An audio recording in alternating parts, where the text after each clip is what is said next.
Somewhere in the hill country of Middle Tennessee, there is a property that changed hands 4 times between 1884 and 1903. Every deed recorded at the Rutherford County Courthouse contains the same curious addendum: a single handwritten clause copied from one transaction to the next, word for word, as though whoever drafted it was afraid to change even a syllable. It reads, "The cabin at the eastern edge of the property is to remain secured. No inquiry shall be made of its contents. No entry is to be attempted. 4 different owners, 4 different lawyers, and not one of them asked why." For 19 years, that cabin sat with its door bolted from the outside, its single window boarded with planks so thick they had to have been cut specifically for that purpose. The neighbors knew it was there. The children who played in the surrounding fields knew it was there. And every last one of them had been taught, from the time they were old enough to listen, that some things are better left alone. Then, in the autumn of 1903, a family arrived from Cincinnati who had not been taught that lesson. They had no history with that land, no memory of what the county had agreed, quietly and collectively, to forget. And when they asked about the cabin, when they asked in that easy, cheerful way of people who have no reason to be afraid, the silence that answered them was so complete, so immediate, and so unanimous that even they felt it. They opened the cabin anyway. What they found inside would not be understood for another decade. And when it finally was understood, these several people who had lived in that county their entire lives would refuse to speak of it for the rest of theirs. Before we continue with the story of the Hargrove property and what was concealed within that locked cabin for 19 years, if you've never been to this channel before, welcome. We tell stories here that history tried to bury. Subscribe so you don't miss what's coming, and drop a comment telling us what state or city you're listening from. We want to know where our listeners are. Now, let's go back to the beginning, because to understand what was in that cabin, you have to understand what happened on that land long before the door was ever bolted shut. The property in question had been known, since at least the 1830s, as the Tatum place. Elias Tatum had cleared the land himself, working alongside the 8 enslaved people he had brought from Georgia when he relocated his family to Tennessee's Central Basin in 1831. He was not a wealthy man by the standards of his time and place. Not a planter in the grand sense, not a man with a columned house and hundreds of acres. But he was prosperous enough to have acquired human beings as property, and prosperous enough to keep them. The Tatum land sat on roughly 240 acres of mixed timber and bottomland near the Stones River, where the soil was dark and yielding, and the summers were long enough to grow tobacco and corn in quantities that kept a household fed and a debt ledger mostly in the black. The county itself, Rutherford, was already well established by the time Elias arrived. The town of Murfreesboro had been incorporated in 1817, and it carried with it the infrastructure of a place that considered itself permanent. A courthouse, a post road, several churches of different denominations, and the particular social architecture that comes with a community that has decided, collectively, what it values and what it does not. What Rutherford County valued in 1831 was order. What it did not value, or rather, what it had learned to carefully not see, was the machinery required to maintain that order. Elias Tatum's 8 enslaved workers lived in 3 cabins set behind the main house, separated from it by a kitchen garden and a woodpile. The easternmost of those cabins, the one farthest from the main house and closest to the tree line, was the smallest. It had been built, according to county records, and in 1833, 2 years after the others. And it had been built differently. The walls were thicker, the window was smaller, set high. And unlike the other cabins, this one had its door hinges mounted on the outside, so that the door, when it was locked from without. None of this was unusual enough in 1833 to merit comment. Elias Tatum died in 1849, leaving the property to his eldest son, Cornelius, who was 27 at the time and had grown up on that land. Cornelius inherited not only the property and its debts, but also the 7 enslaved people still living there. One had died in the interim.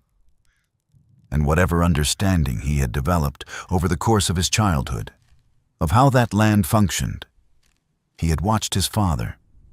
He knew the routines. He stepped into the management of the property with the ease of a man who has been rehearsing a role his entire life without quite realizing it. By 1855, Cornelius Tatum was running the property with 9 enslaved workers, having acquired 2 more through a transaction with a neighbor who was settling debts.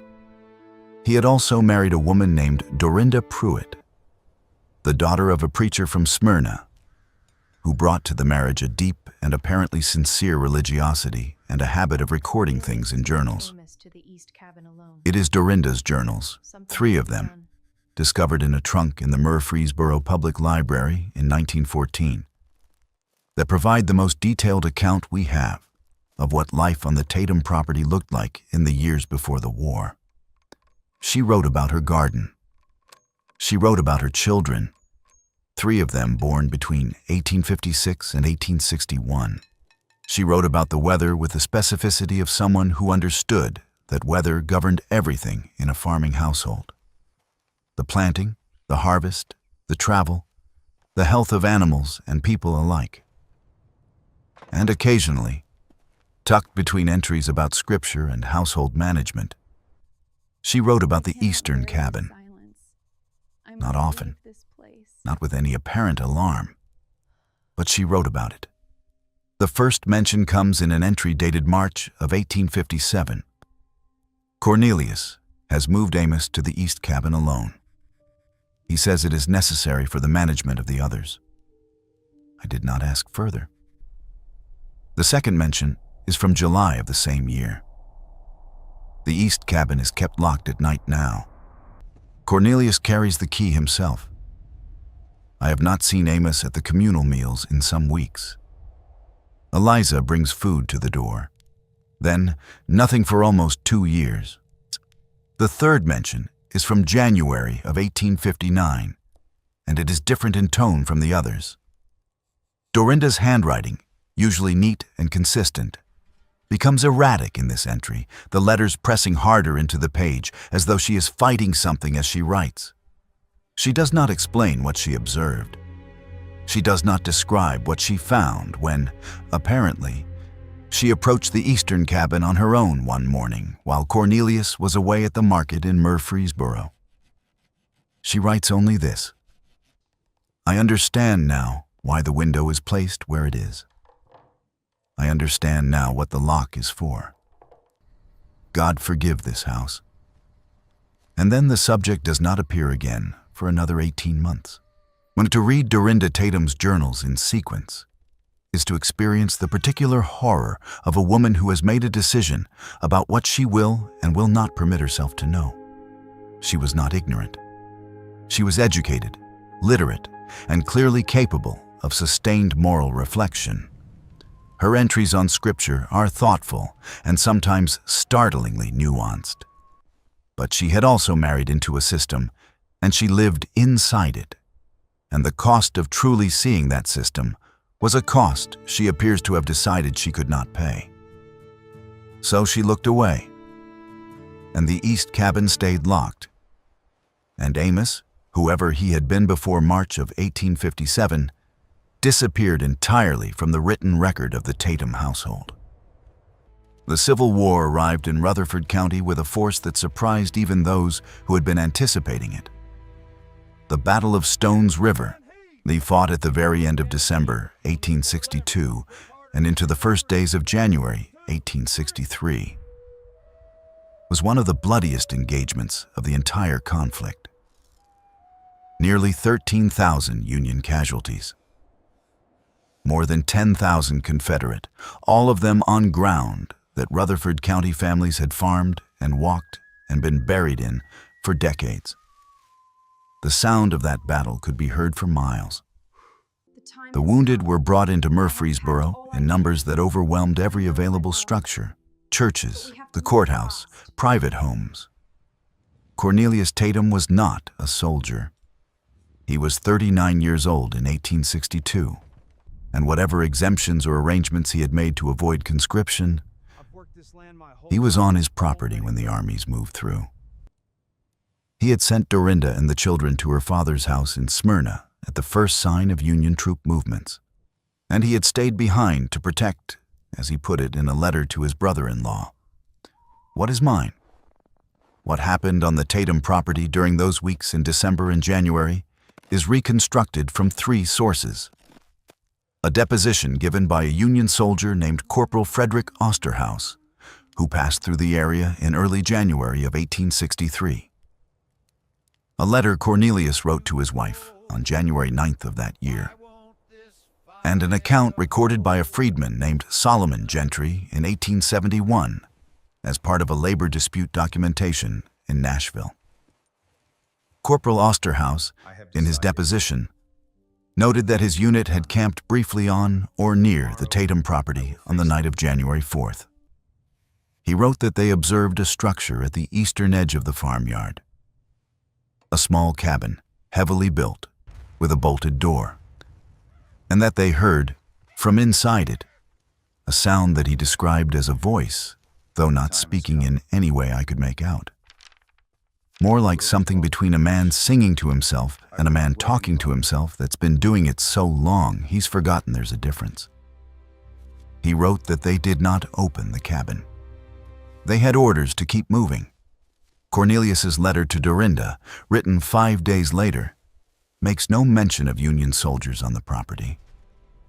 It is taken up almost entirely with the condition of the livestock and the state of the outbuildings after what he calls the disturbances of last week. Near the end of the letter, in a passage that seems to have been added almost as an afterthought, he writes, "The situation with Amos has resolved itself. There is no need to discuss it further when you return." Solomon Gentry's account, recorded 8 years after the fact, and in the context of a labor dispute that had nothing directly to do with the Tatum property, contains a single passage that seems to refer to these events. Gentry had worked on a neighboring property before and after the war, and he had known some of the people from the Tatum household. He wrote, or rather, dictated, since the account was transcribed by a Nashville clerk, that in the first week of January 1863, a man came out of the wood on the eastern side of the Tatum place and walked through 3 fields before anyone saw him. He could not say his own name when they asked him. He had been in that place, the small one with the thick walls, since before the cold came. God help us, this farm is Nobody counted how long. When they asked him questions, he answered, but the answers did not fit the questions. Unlike a man who has been keeping time in a way that doesn't match the clock everyone else is using. Gentry does not name this man. He does not explain what happened to him afterward. The account moves on to other matters, and the passage sits there in the middle of a labor document like something that wandered in from a different story.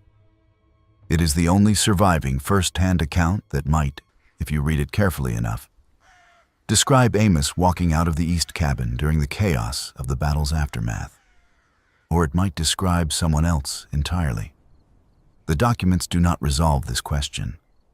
They only raise it and then fall silent, the way that documents from that era often do when they brush up against something that the people keeping those documents had decided, collectively, not to record. Cornelius Tatum survived the war, or his property survived it less well. The tobacco fields had been largely disrupted, fences were down across much of the acreage, and the labor arrangements that had sustained the farm were, with emancipation, dissolved entirely. Several of the people who had been enslaved on the Tatum property left immediately. A few remained for wages that Cornelius could not consistently pay. Dorinda returned from Smyrna in the spring of 1863 with the children and resumed her journals. She wrote about the difficulty of the Reconstruction period with the same careful attention she had brought to everything else. The practical challenges, the changed social landscape, the bewildering new arrangements of a world that had been, as she put it, turned on its face and set back down, and nothing is where it was before. She does not mention Amos again. She does not mention the East Cabin again, not by name. But in an entry from September of 1863, she writes something that scholars who have studied her journals have found difficult to contextualize. Cornelius has begun to use the East Cabin for storage. Tobacco tools, mainly. He changed the door hardware last month. I do not know why I find this significant. Perhaps because I have spent 6 years not looking at that door, and now every time I cross the yard, I look at it without meaning to. The East Cabin, then, became a storage shed. The property limped through reconstruction, losing acreage as debts came due, selling parcels to neighbors, and eventually to a land company that was consolidating farmland in the area. By 1875, the Tatums held only about 60 acres of the original 240. Cornelius died in 1877 of a lung ailment that had been worsening for years. Dorinda sold the remaining property the following year and moved to Murfreesboro proper to live with her eldest daughter. The property passed to a man named Warren Gillespie, who had come to Rutherford County from Virginia after the war and built a modest business trading in farm equipment and seed. He was not a farmer himself. He leased the fields to tenant families and maintained the main house primarily as a residence. He was the first owner of the property who had no living memory of the Tatum household, and therefore no particular reason to regard the East Cabin with any specific attention. But he still did not open it. This is the detail that becomes harder to explain as you move further from the war and its immediate context. Gillespie did not open the East Cabin, and the family that purchased the property from Gillespie's estate in 1889, a couple named Holt, originally from North Carolina, did not open it. The deed both times contained the handwritten addendum. The cabin is to remain secured. No inquiry is to be made. Where did that language originate? Gillespie would have needed to consult someone local when he purchased the property, a lawyer, a neighbor, someone familiar with the county and its arrangements. Someone told him about the clause. Someone explained, however obliquely, why it existed, and he accepted it. He did not push, he did not ask. There is something telling in this. Not that people kept the cabin locked, that is explicable in any number of ways, but that each successive owner accepted the clause without apparent resistance, without documented curiosity, and suggests that the explanation they were given was sufficient, that whoever told them about the cabin told them enough to make them understand that opening it was not worth whatever they might find. What were they told? That question is unanswerable from the documents alone. But it is the question that the new family, arriving from Cincinnati in October of 1903, did not know to ask. Their name was Pemberton. Arthur Pemberton was 34 years old, a bookkeeper by trade, who had decided, with the particular optimism of a man who has spent his adult life behind a ledger and has begun to feel the walls closing in, that he wanted to try farming. His wife, Catherine, was 31 and had grown up on a farm in Indiana and had mixed feelings about returning to one that she kept largely to herself. And they had 2 children, a boy named Edmund, who was 9, and a girl named Vera, who was 6. They had purchased the property site mostly unseen, through a land agent in Nashville who had described it as a fine Middle Tennessee farm with solid improvements and excellent soil. The price was favorable. Arthur had taken this as a sign of opportunity rather than, as perhaps it should have been, a reason for curiosity. They arrived on a Tuesday in late October, when the leaves on the surrounding hills were full in their color, and the air had that particular quality of Tennessee autumn. Cool in the mornings, warm by afternoon, the light coming in at an angle that makes everything look as though it's being observed rather than simply existing. Catherine stood in the farmyard and looked at the house and the outbuildings and the fields and said that it was beautiful. Arthur agreed. Edmund immediately ran toward the tree line to see what was there. It was Edmund who found the east cabin first. He came back to where his parents were unloading the wagon and reported that there was a little building at the edge of the yard, back toward the trees, and that it had boards over its window and a very big lock on the door, and that the lock looked like it was very old. Arthur walked over to look at it. He examined the lock, which was indeed old. A heavy iron padlock of a design that had not been manufactured in at least 30 years. He examined the door and the boards over the window. He walked around the structure once, noting the thickness of the walls, the quality of the construction, and then he went back to unloading the wagon. That evening, after the children were in bed, he mentioned it to Catherine. She asked if the land agent had said anything about a storage cabin at the east side of the property. Arthur said he didn't recall that it had come up. She said someone must have the key then, or they'd have to cut the lock. Arthur agreed and said he'd ask around in town the following week. He asked around in town the following week. The response he received was not hostile. It was not dramatic. It was, in fact, quite polite. The hardware store owner said he wasn't sure who might have the key to that particular lock. The postmaster said he didn't know much about the property's history. Two neighbors, encountered in the street, said they weren't familiar with the details of the outbuildings over there. A woman at the dry goods counter said pleasantly that some things on old properties are best left to settle themselves. Arthur Pemberton was from Cincinnati. He had been raised in a city where the social architecture was different, where the past was something that happened elsewhere in other people's families, in other places. He was not attuned to the particular frequency of a community that has made a collective decision to not know something. He heard the vagueness in what people said to him and attributed it to the natural reticence of rural Tennesseans toward newcomers.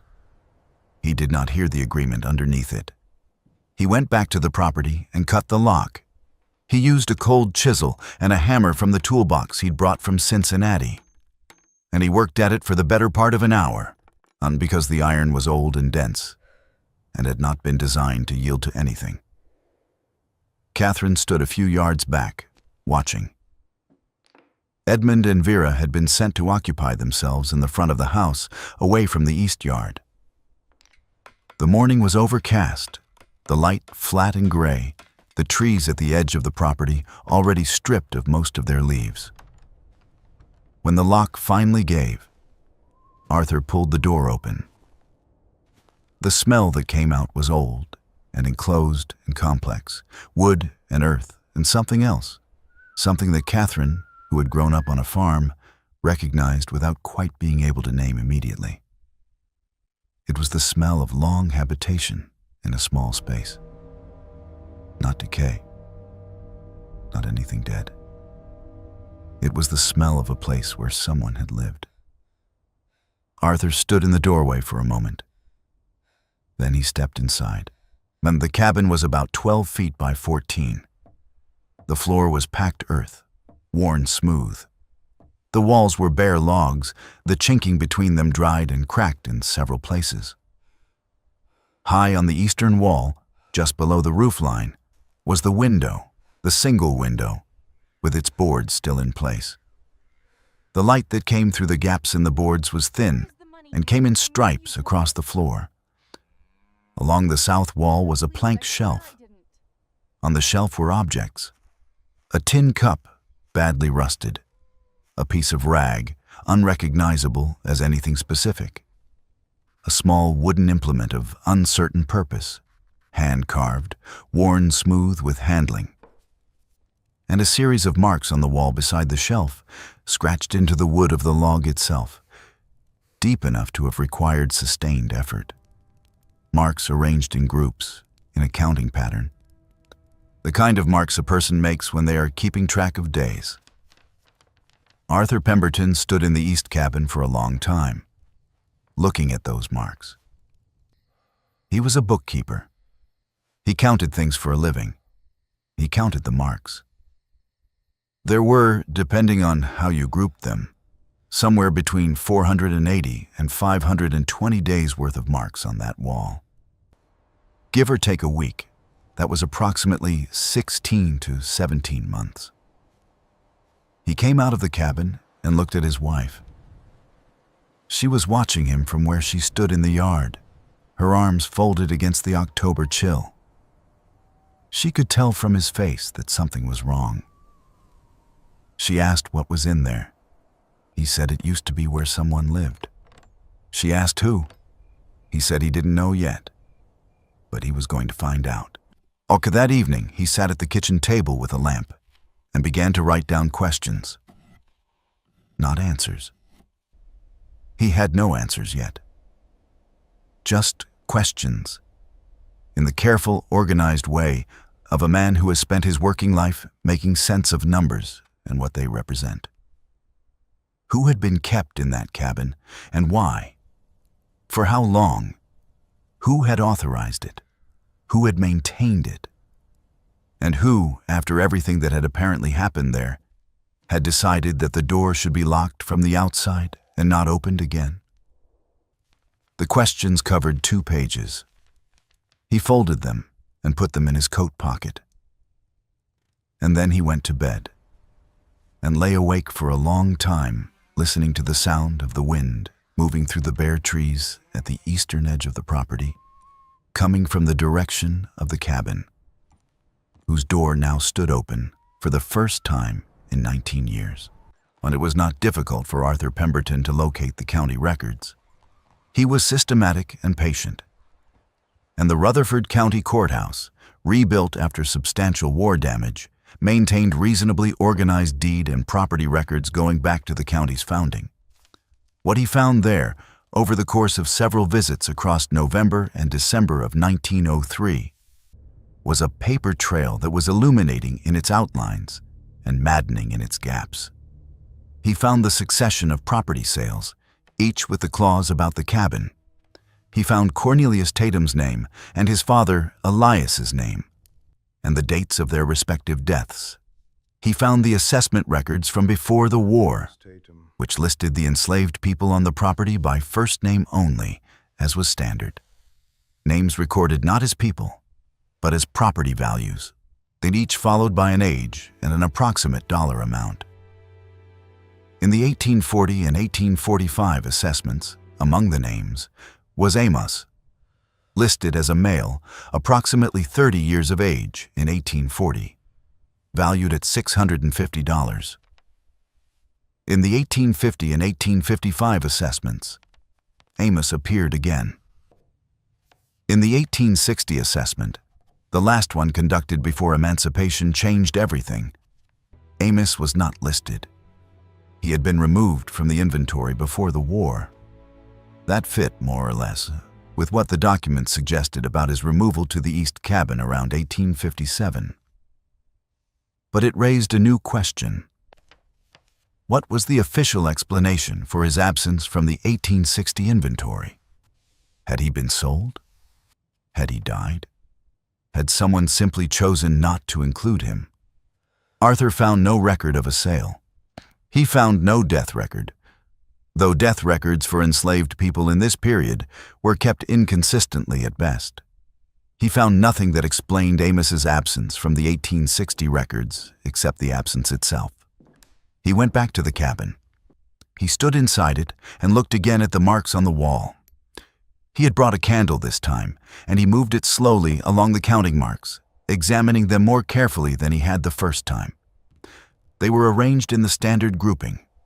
4 vertical marks crossed by a diagonal, that people use when they are counting in fives. The groups were regular for most of the wall, but near the end, the groupings became irregular. Some were incomplete, some were made more deeply than the others, as though the person making them had pressed harder or had come back and reinforced a mark already made. And at the very end of the sequence, there was a section where the marks stopped being groups at all and became something harder to categorize. Not random, but not the counting pattern either. Shapes, angles. Something that might, if you looked at it in the right light and let your eyes find what they were looking for, resemble attempts at letters. Arthur was not able to read them as letters. He traced them with his finger, trying to find shapes he recognized. He came back 3 times over the following week and tried again. He was not able to say with certainty what they were. He copied them as carefully as he could into his notebook, and he carried that notebook home, and he sat with it for a long time. Catherine watched him doing this. She had not been back to the east cabin since the morning they opened it. She had gone in once, briefly, while Arthur was still inside that first day, and she had seen the shelf and the tin cup and the marks on the wall. And she had come back out into the gray October morning and stood in the yard and looked at the tree line for a while. She was an Indiana farm girl, which meant she was not easily unsettled by hard history. But she was also the mother of 2 children who were running and playing on land that had, it now appeared, been the site of something she did not fully understand yet and was not sure she wanted to. She asked Arthur one evening what he thought the marks meant. He said he thought they meant that someone had been in that cabin without the ability to leave for somewhere between a year and a half and 2 years. She asked if he thought it was the man in the assessment records, the one named Amos. He said he thought it was likely. She said, "And when he came out, what happened to him?" Arthur had no answer for that. He had found no record of Amos after the 1855 assessment. He had found no record of what the Tatums had done with or about him after emancipation, if he was still alive by then. He had found no grave record, no Freedmen's Bureau documentation with that name, nothing in the Nashville records that Gentry's account pointed toward. He said, "I don't know, but I'd like to find out." She said, "I know you would." And then she said something that Arthur recorded years later as the sentence that stayed with him longest from that whole period. She said, "I want to know too, but I think we should be ready for the possibility that we're not going to find a good ending to this." Arthur went to Nashville in January of 1904. He spent 4 days in the records offices there, working through Freedmen's Bureau documentation, labor records, church records from the African Methodist Episcopal churches in Middle Tennessee, county-level records from surrounding counties. He was looking for an Amos, formerly enslaved from Rutherford County in his 50s or 60s by 1865 or later, and he did not find him. What he found instead changed the shape of what he thought he was looking for. In the Nashville offices of what had been the Regional Freedmen's Bureau, Arthur found a collection of claim documents from 1866 and 1867. These were records of formerly enslaved people making claims for back wages, for property they'd been promised, for various forms of the support that the Bureau had been charged, however inadequately, with providing. Most of the documents were routine. The desperate bureaucratic records of people trying to establish a foothold in a world that had just technically acknowledged their humanity, while doing very little to practically support it. But buried in the middle of a folder of Rutherford County documents was a claim, not from Amos himself, but from a woman named Hester Gaines, who identified herself as formerly enslaved on a property in Rutherford County, Tennessee. Her claim was for wages owed by the estate of Cornelius Tatum. At the bottom of her claim form, in the space provided for additional information, She had written, or had dictated and had written for her, a single sentence that she apparently felt was relevant to her case. There is a man who was on that property who was not freed with the others, and I do not know if he is alive. His name is Amos J. Bird. Someone should look for him. Amos J. Bird, not just Amos. A surname, or rather, the kind of name that enslaved people sometimes carried as a form of identity that existed outside the records kept by the people who owned them. A name that meant something to Hester Gaines, who had known him. A name that meant he was a person with a history that extended before and beyond his captivity. Arthur Pemberton sat in the Nashville Records office with that document in his hands and felt something shift in his understanding of what he had found in that East cabin. He had been thinking of it as a mystery, an old, troubling mystery, but a historical one. Something that had happened and been resolved one way or another in the distant past. The kind of thing that leaves marks on walls and then is over. My Hester Gaines's 1866 notation suggested it had not been resolved. That there had been someone in 1866, a year after the war ended, who was still asking about Amos J. Bird, who had made an official claim in the records of a government bureau in the hope that someone would look for him. Whether anyone had looked, Arthur could not determine. There was no follow-up document in the folder, no resolution, just Hester's sentence, sitting there in the Freedmen's Bureau records for 38 years, unanswered. If you've been with us this long into this story, you already understand why nobody wanted to talk to the Pembertons about that cabin. Leave a like if this is hitting you the way we think it is, and share this video with someone you think needs to hear it. Because what Arthur found next, and in the records he hadn't thought to check yet, is the part that changes everything.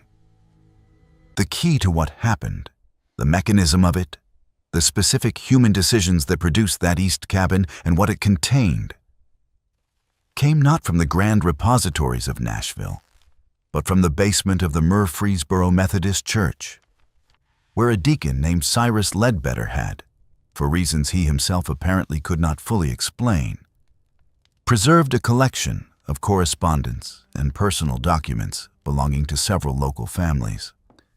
He had gathered them after the war, during the period of displacement and upheaval, when households were dissolving and their contents being scattered. And he had put them in wooden boxes and kept them in the church basement, because he felt, he told Arthur when Arthur tracked him down in the spring of 1904, that papers about what happened here should stay here, whatever they say. Cyrus Ledbetter was 71 years old. He had been born in Rutherford County and had lived there his entire life.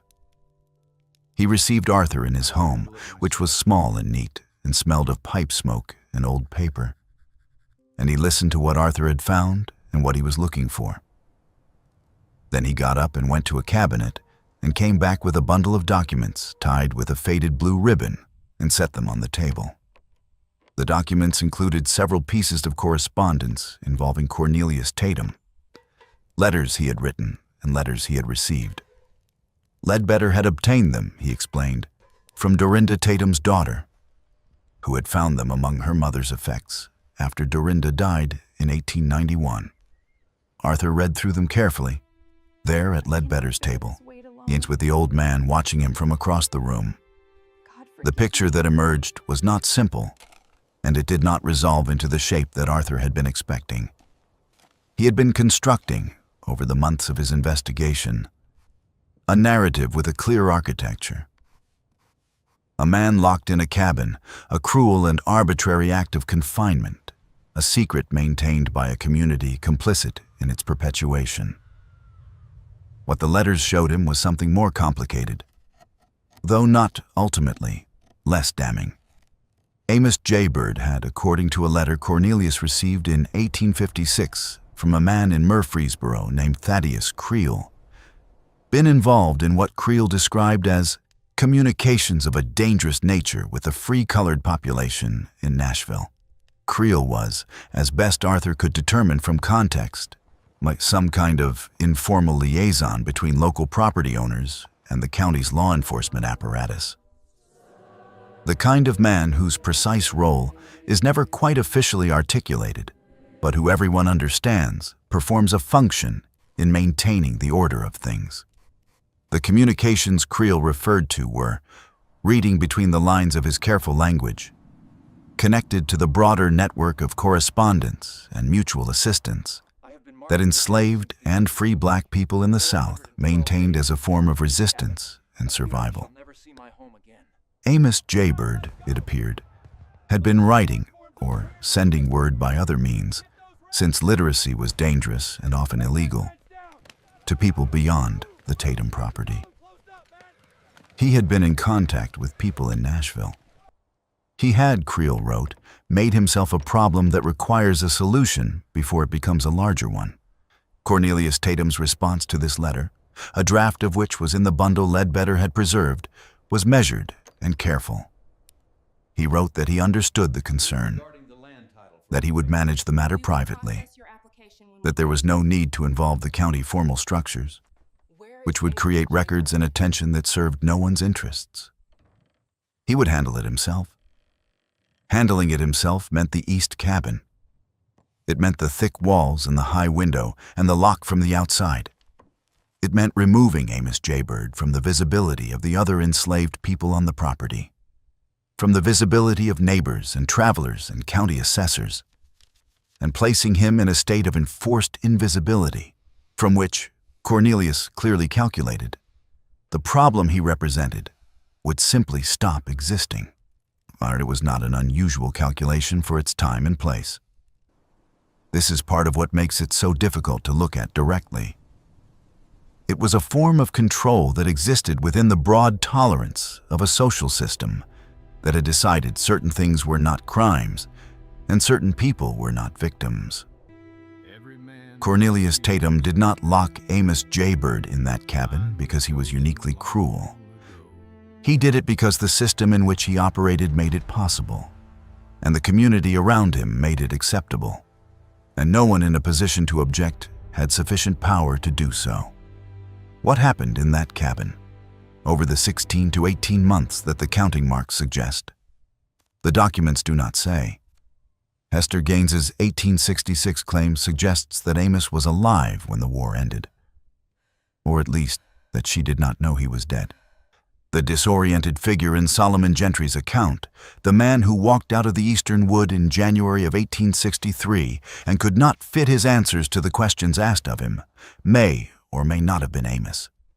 If it was, then the chaos of the Battle of Stones River. Union troops moving through, Confederate lines disrupted, the entire social architecture of the county momentarily suspended, had provided the only opening that the locked door could not withstand. Not force, not rescue, but the temporary collapse of the system that maintained it. Arthur found one more document in Ledbetter's bundle. It was not a letter. It was a half-page of notes in Cornelius Tatum's handwriting that appeared to have been written sometime in 1863, after the battle. The notes were fragmentary. Not a letter, not a journal entry, more like a man working through something on paper. Several lines were crossed out. What remained legible was this: the cabin is to remain as it is. Nothing moved, nothing changed. The door is to stay locked. If anyone asks, the cabin is for storage. If the property is sold, the arrangement is to continue. This is not negotiable. If it ever becomes necessary to explain, though God willing it will not, the explanation is that the situation is settled and the matter is closed. The man is gone. Where he went is not known and should not be inquired after. Arthur sat with that half-page for a long time. The man is gone. Where he went is not known. Cornelius had written those words in 1863, in the weeks after whatever had happened during the battle's chaos, and he had apparently never revised them. He had accepted not knowing as the resolution. He had closed the door and locked it and passed the instruction along, through deeds and social pressure and the quiet collective agreement of a community that understood, without needing to discuss it explicitly, that some questions are better not pursued. And he had counted on the architecture of that agreement to hold. It had held for 40 years. It had held through 4 property sales and multiple generations of county residents and a war that was supposed to have changed everything. It had held until a bookkeeper from Cincinnati, with no history in that county and no investment in its silences, had arrived with a cold chisel and too many questions. Arthur Pemberton went back to his property that evening. He walked out to the east cabin in the April dusk, the trees around the edge of the property just beginning to come back into leaf. And he stood in the doorway and looked at the marks on the wall. 500 or so days' worth of marks, made by a man who had needed to know that time was passing, that he still existed inside it. He stood there until it was fully dark, and then he went back to the house. Arthur Pemberton did not publish what he had found. He was not a journalist or a historian. He was a bookkeeper who had bought a farm and stumbled into a record of something that his country had decided to bury. He wrote up his findings in a careful document, 23 pages, organized the way a bookkeeper organizes things, with sources noted and gaps clearly marked. And he sent copies to 3 places: the Freedmen's Bureau Records Office in Nashville, now essentially a historical archive; the Howard University Library in Washington, which had expressed interest in documentation of the post-war period; and a black-owned newspaper in Nashville that he had learned of through the AME church contacts he'd made during his research. He received one response, a brief acknowledgement from the Nashville newspaper, thanking him for the documentation and noting that it would be added to their collection of records concerning the treatment of formerly enslaved people in Middle Tennessee. Whether anything was published, Arthur never confirmed. He did not receive a copy of any article. He was not contacted further.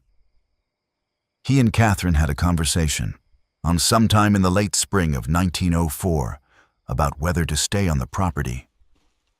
Catherine said that she had thought about it a great deal and that she did not think leaving would accomplish anything, that whatever had happened there had happened, and the land was the land, and running from it did not seem to her like the right response.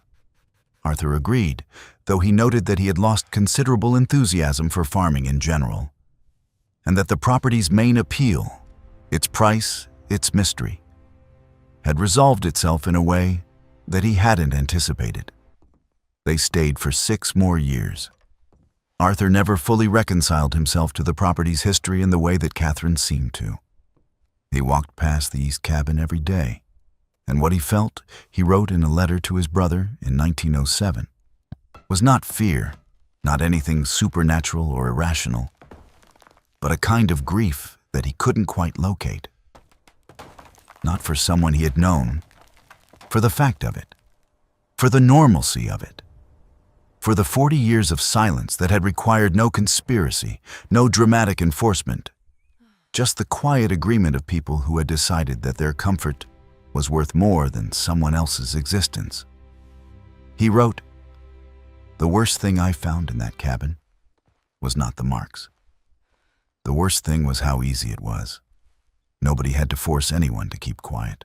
They just did. Generation after generation. Because keeping quiet was easier than not keeping quiet. I think about that a great deal."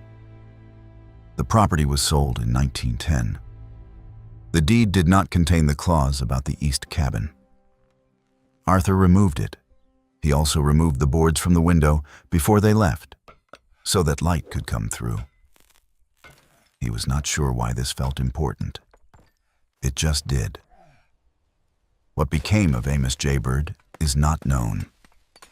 The historical record, for all of Arthur Pemberton's searching, did not yield an answer to that question.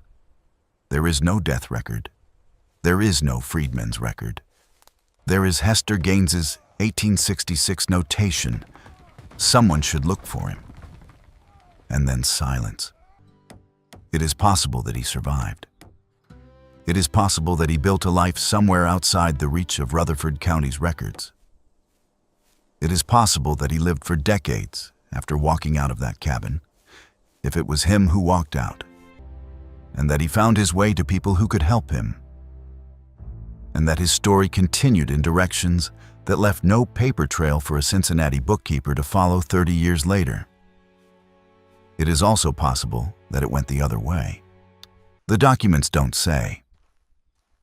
What the documents say, what they say clearly if you're willing to read them, is that a community of ordinary people, none of them monsters in any dramatic sense, maintained a silence for 40 years that made one man's suffering nobody's problem and nobody's business.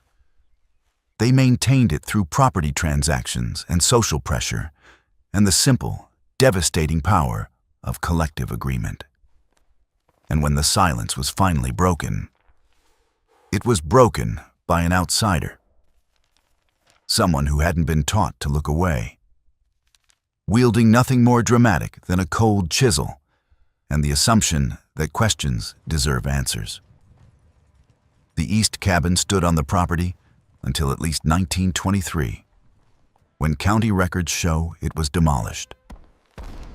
The main house was renovated several times over the following decades. The land is farmland today, so when people drive past it without knowing its name. But the marks are gone now. They were in a cabin that no longer exists. The only record of them is in Arthur Pemberton's 23-page document, which is in the Howard University Library, cataloged under the heading Property Records and Personal Accounts, Middle Tennessee, 1900 to 1910, where it has been sitting for over a century, waiting, as records do, for someone to look. This mystery shows us something that history returns to again and again, that cruelty does not require monsters. It requires ordinary people making ordinary decisions about what to see and what to look away from, and agreeing, without ever quite having to say so aloud, that some doors are better left closed. What do you think of this story? Do you believe everything was revealed? Or do you think there are parts of this that no record could ever fully capture?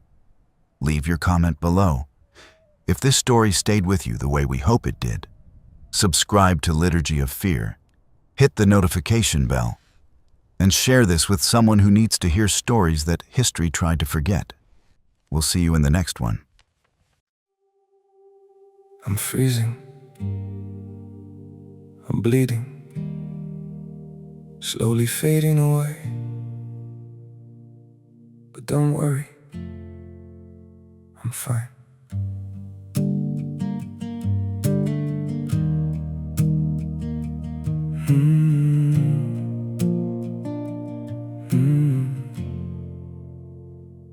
The cold has settled in my heartbeat, like winter living in my veins. Every breath feels numb and fragile. Every smile just hides the pain. I'm breaking quietly in silence, falling slow without a sound. Yet I keep saying I'm okay, while my world burns to the ground. I'm frozen here, I'm bleeding slowly, dying piece by piece inside. But I still whisper, it's alright, just to keep you from goodbye. I'm shattered, love, but don't you worry, I'll pretend till my last breath. Even while my soul is fading, I'll say everything's okay. Maybe pain just learned to live here. Maybe sorrow feels like home.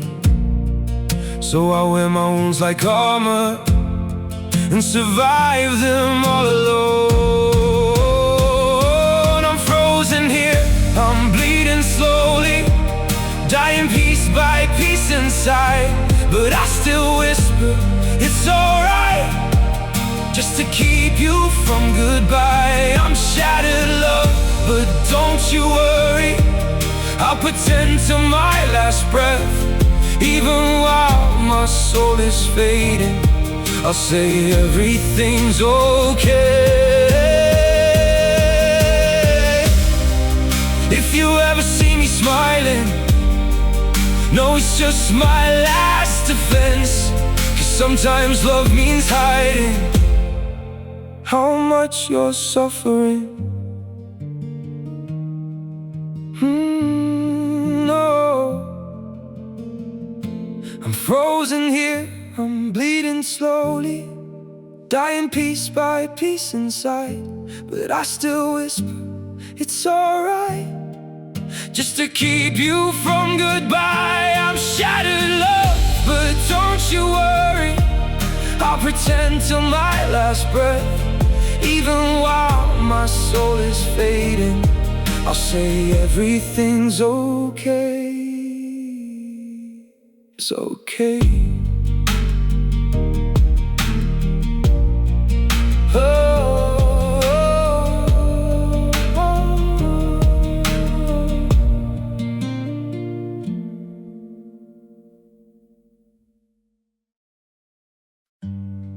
They say just forget. Move on like it's easy. But forgetting you feels like remembering someone I've never seen. I've been trying to erase you from the places in my mind, but the harder that I fight it, the more you're hard to leave behind. Every memory keeps slipping through the cracks I try to close, like a face I should remember, but somehow never know. Forgetting you feels impossible, like chasing something I can't hold, like trying to remember someone that I've never even known. I keep reaching through the silence for a past I can't undo, 'cause letting go of what we had feels like losing something true. Every moment turns to fragments, every thought just fades to blue, like I'm searching for a feeling that still only leads to you. Forgetting you feels impossible, like chasing something I can't hold, like trying to remember someone that I've never even known. I keep reaching through the silence for a past I can't undo, 'cause letting go of what we had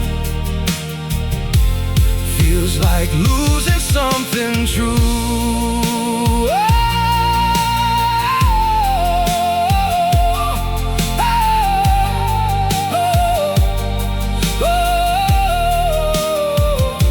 If I never met you, maybe I would know just how to heal.